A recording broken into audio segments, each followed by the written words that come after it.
Il a fallu 6 épisodes pour que l'histoire commence enfin.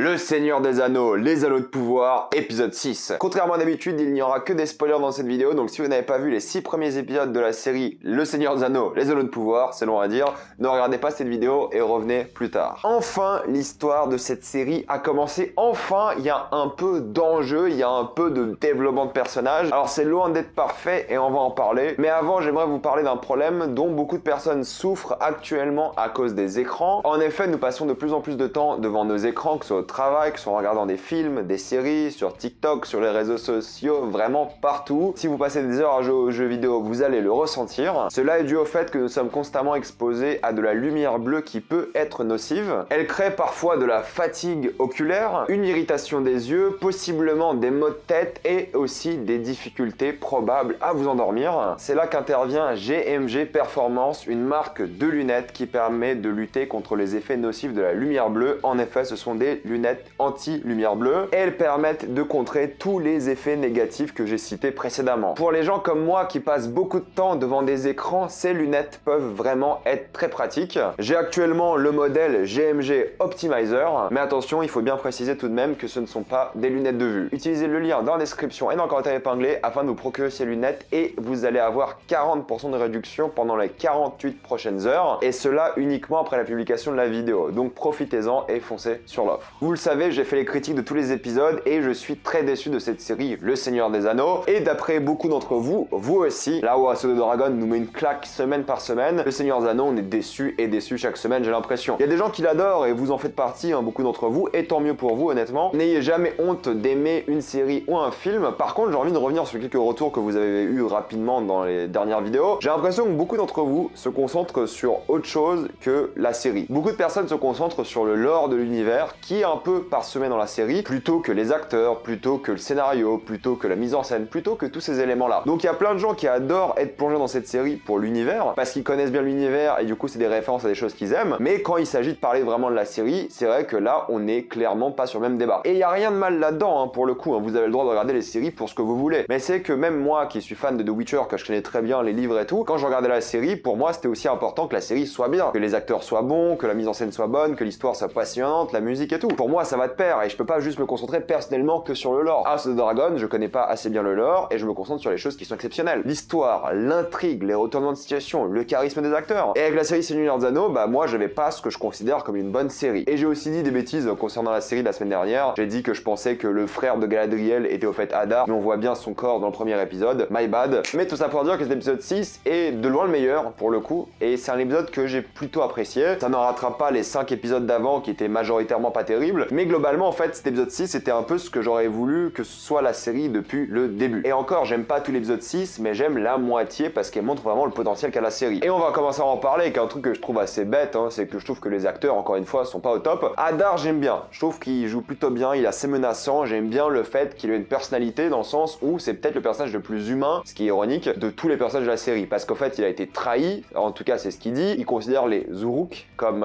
sa famille, ses enfants. Il y a un truc où limite tu l'apprécies plus et tu comprends plus son personnage que tous les autres personnages de la série. Il y a un développement qui est là et tu sens qu'il a un passé, là où c'est pas le cas pour beaucoup de personnages. Et je trouve que l'acteur s'en sort plutôt bien, mine de rien. Il y a un moment quand même, c'est là que tu vois qu'il est vachement humanisé, c'est qu'il fait un speech à des orques. Et ça permet d'humaniser aussi les orques, d'une certaine manière. En tout cas, ça montre que c'est plus que juste des esclaves, et il le dit lui-même. Donc j'aime bien un peu son jeu d'acteur, je trouve qu'il ressort un peu du tas, et son personnage ressort du tas. C'est un assez bon méchant. Mais en fait, le problème, c'est que c'est pas un méchant exceptionnel dans le sens où c'est un bon méchant parce que c'est le seul personnage de la série, ou l'un des seuls, qui est plutôt développé. Tous les autres personnages, c'est catastrophique. On en parle après. Mais en tout cas, les dialogues, cette fois-ci, ils ont essayé d'être encore plus poétiques. Ils essaient de donner des répliques de dialogue qui pourraient être des citations. Et ça me dérange pas. Oui, c'est cliché, c'est ringard, ok. Mais j'ai presque envie que les personnages de la Terre du Milieu se parlent en poésie. C'est presque l'envie que j'ai. J'ai envie qu'il y ait une élégance, et même si ça fait un peu ringard, ok, je trouve ça assez appréciable, en tout cas la tentative. Oui, les répliques sont pas forcément bonnes, car justement, les acteurs qui les interprètent n'ont pas donné leur maximum. Après, je critique pas les acteurs, hein. C'est la faute du réalisateur si les acteurs sont pas à fond. Mais en tout cas, c'est dirais qu'il y a une tentative de faire des choses bien. Et encore une fois, d'un point de vue technique, surtout les effets spéciaux de ces épisodes-là, c'est assez impressionnant. J'aime bien aussi le costume des orques, on voit bien les prothèses, surtout sur l'orque là un peu obèse, mais les effets spéciaux, l'explosion à la fin, les combats à cheval, les cascades à cheval, le tout, c'était assez impressionnant. À certains moments, je me suis dit, mais comment est-ce qu'ils ont filmé certaines scènes? Est-ce que c'est des cascadeurs? Est-ce qu'ils ont remplacé le visage de manière numérique des acteurs? Parce que t'as des scènes où tu dis, est-ce que c'est vraiment les acteurs qui ont fait ça? Parce que ça a l'air assez dangereux. Donc je trouve qu'ils ont plutôt bien géré ça. Il y a un vrai travail qui a été fait sur la cascade, surtout avec les chevaux comme j'avais dit, mais aussi avec les chorégraphies. Il y a quelques chorégraphies assez sympas, surtout un plan séquence avec Arondir qui est plutôt cool, et aussi les chorégraphies à l'épée qui sont assez sympas, surtout quand Numénor arrive. Il y a un côté vraiment combat où t'as l'impression que les gens veulent se tuer, alors qu'avant c'était des paysans et des choses comme ça, il n'y avait pas vraiment de chorégraphie quoi. C'est assez appréciable et je vais pas bouder mon plaisir. Quand c'est bien fait, faut l'admettre aussi. Le réalisateur a changé, en tout cas maintenant c'est une réalisatrice, Charlotte Bronstom, qui réalise, et c'est plutôt bien foutu, sauf à certains moments où il y a quelques problèmes encore une fois, mais globalement il y a une transition plutôt cool. Il y a le plan séquence avec Arondir qui est sympa même s'il est faux, parce que tu vois la caméra faire ce faux plan séquence, en tout cas il est quand même cool. Alors oui, c'est toujours filmé au même endroit, tu vois qu'ils ont construit ce studio avec les maisons, et ils ont tourné plein de scènes là-bas, oui c'est un peu répétitif, mais c'est pas ce qui me dérange le plus, parce que c'est logique dans la construction du monde, vu ce qui se passe dans cet endroit-là, qu'il soit là plein de fois. Alors oui, ils en font un peu trop des caisses avec les slow motion, surtout dans la première partie de l'œuvre, mais en fait le problème des slow motion, c'est pas la slow motion en soi, c'est la manière dont tu l'utilises et pour quelle raison. Mais globalement, moi ce qui me dérange, c'est la première moitié de cet épisode-là, pour une simple et bonne raison, c'est qu'on passe notre temps avec Arondir et Bronwyn majoritairement, et le problème que j'ai avec ces personnages-là, c'est qu'ils ont de une zéro alchimie, les humains qui sont là, j'en ai clairement rien à faire, et c'est assez tragique. Honnêtement, t'en connais aucun, ils ont pas de développement, ils ont pas d'histoire, tu sais pas réellement qui ils sont, t'as pas ces enjeux-là, mis à part que ce sont des humains et ils sont chassés par des orques. Mais pour moi, si t'as pas des personnages auxquels tu t'intéresses réellement, qui ont été développés, auxquels tu t'es attaché, ça n'a aucun intérêt pour moi. Et c'est un peu dommage parce que pour moi, clairement, il y a un véritable problème. T'es pas investi. Du coup, toute la première demi-heure de cet épisode-là, au fait, t'es sur plein de slow motion, t'es sur des scènes d'action où les humains essaient de riposter contre les orques avec leur intellect et les orques tombent dans le piège où au final, évidemment, c'est eux qui ont le dessus. Et c'est ce que je me suis dit au début. Putain, il y a 25 orques, c'est rien du tout, qu'est-ce qu'ils foutent? Mais c'était évidemment un piège. Et j'avoue que dans le noir, c'était pas très bien filmé, c'est assez problématique. Et t'es plutôt perdu dans la géographie du truc, tu sais pas d'où est-ce qu'ils viennent, tu sais pas quelle distance ont parcouru, et il y a aucun enjeu quoi. Clairement, là, mis à part les personnages que t'aimes pas trop au final, tu connais rien sur eux, ils ont aucune alchimie, t'en as un peu rien à faire de cette scène. Et puis globalement, les combats avec les paysans ont aucun impact et sont plutôt mal foutus, et t'es vite perdu dans l'action. Pour moi, elle est assez ridicule. T'as ce twist un peu sympa du fait que les paysans affrontaient les humains, enfin leurs frères plus ou moins, qui ont choisi le camp opposé, mais bon, c'est tellement vite expédié que ça n'aura probablement pas d'impact émotionnel sur les humains. Ça serait cool après que les humains se disent j'ai tué mes frères, qu'ils en pensent réellement pendant quelques épisodes, mais je pense qu'ils vont jamais en parler. Ils ont d'autres problèmes maintenant. Et puis le temps qu'ils prennent dans la taverne est fou quoi. Ils perdent énormément de temps dans la taverne alors que tu sais que les orques sont juste là. Mais bon, c'est pas ce qui me dérange le plus en termes de temporalité. Ce qui est vraiment bizarre, c'est que t'as l'impression que cet épisode a été tourné par deux personnes différentes. Pour moi, il y a deux réalisateurs. La première moitié dans le noir avec les personnages que t'aimes pas, qui est vraiment pas terrible, et la deuxième moitié avec Numénor qui arrive, éclairé de plein jour, avec des cascades assez folles, assez impressionnantes, des combats plutôt cool, des enjeux parce que pour le coup là, t'as des relations de personnages qui ont été développées et que tu les comprends plus ou moins, même si c'est assez